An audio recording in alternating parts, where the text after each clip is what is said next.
Comedians का एक society में क्या रोल होता है? वो लोगों को हंसाते हैं, जोक लिखते हैं।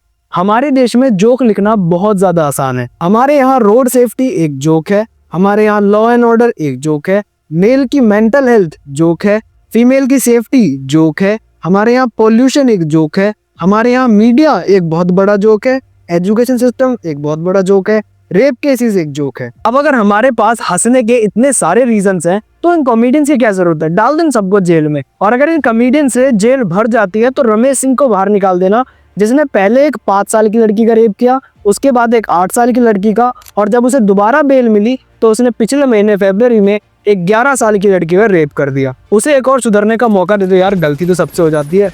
अब गलती से याद आया, गुजरात के वडोदरा में रक्षित चौरसिया ने छोटी होली वाले दिन गाड़ी चलाते वक्त 8 लोगों को कुचल दिया, जिसमें से एक की डेथ हो गई। अब इस केस को थोड़ा सा ध्यान से समझना। रक्षित चौरसिया जो है एक 4th ईयर लॉ स्टूडेंट है, उसके पापा का अच्छा खासा बिजनेस है। अब हमारे पास एक पूरी वीडियो है जिसमें उन्होंने लोगों को कुचला है और आई विटनेसेस भी हैं। लेकिन हमने हाल ही में ऐसे कुछ केसेस भी देखे हैं जिसमें लोग 300 वर्ड का ऐसे लिखकर भी बच के निकल चुके हैं। तो क्या आपको लगता है कि इस केस में हमें जस्टिस मिल पाएगा, या जिस महिला की डेथ हो गई क्या उसे जस्टिस मिल पाएगा? और अगर इस बार भी ये लड़का बच के निकल जाता है तो कोई नई बात नहीं होगी। लेकिन इस बार एक नई चीज हुई होली पर, जहाँ पर रमजान का जुम्मा और होली एक ही दिन पर थे। अब इस सिनेरियो में पॉलिटिशियन ने पूरी कोशिश करी कि कुछ ना कुछ दंगा फसाद जरूर हो। होली साल में एक बार में पड़ती है और जुमे की नमाज तो हर सप्ताह पढ़नी है।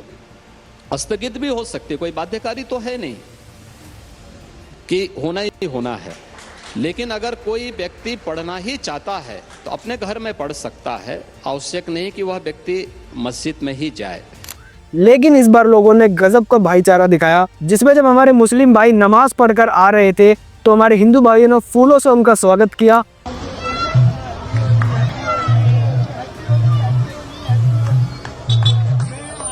और कई जगह पर ऐसा भी देखने को मिला जहां पर हमारे मुस्लिम भाइयों ने खुद अपने आप को भी होली के रंग में रंगा। बचपन से ये हमारे साथ खेला कूदा बड़ा, एक थाली में खाए। आज अगर होली का त्योहार आया, ये भाई मेरे पास आ गया ये गुलाल लेकर के, कह रहे मुन्ना खान कहाँ हो यार, ये गुलाल लगा लो। हमने इसे लगा दिया, इसने हमें लगा दिया, और हम ऐसे गले। तो ये चीज एक बहुत बड़ा तमाचा था उन पॉलिटिशियंस के मुंह पर, जो कि धर्म के नाम पर गंदी पॉलिटिक्स चलाने की कोशिश कर रहे थे या कोशिश कर रहे हैं। और सच में ये एक बहुत बड़ी चीज है इंडिया जैसे देश में, जहां पर लोगों को धर्म के नाम पर भड़काना बहुत ज्यादा आसान है। अब इंडिया में एक और चीज बहुत ज्यादा आसान है, वो है पॉलिटिशियन बनना। इंडिया में आपको एक पॉलिटिशियन बनने के लिए क्या क्या चीजें चाहिए? सबसे पहले तो आपके ऊपर 1-2 क्रिमिनल केस जरूर चलने चाहिए, और आपका इन्फ्लुएंस हो या ना हो, आपका दबदबा या फिर आपका खौफ लोगों में जरूर होना चाहिए। और उसके ऊपर सबसे बड़ी चीज कि आपके पास बहुत सारा पैसा जरूर होना चाहिए। बिहार में एक ऐसी इंसिडेंट देखने को मिला जहां पर लालू यादव का जो लड़का है वो एक पुलिस ऑफिसर को होली वाले दिन अपने कहने पर नचा रहा था। सिपाही, दीपक, एक गाना बजाएंगे, उसमें तुमको ठुमका लगाना।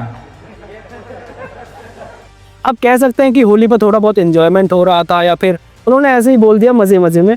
लेकिन चीजें वहां पर खराब हो गई, जहां पर इन्होंने उस पुलिस ऑफिसर से ये बोला कि अगर आप नाचोगे नहीं तो आपको सस्पेंड करा दिया जाएगा। बुरा मत मानो, होली है, आज नहीं ठुमका लगाओगे तो सस्पेंड कर दिए जाओगे। बुरा मत मानो, होली है।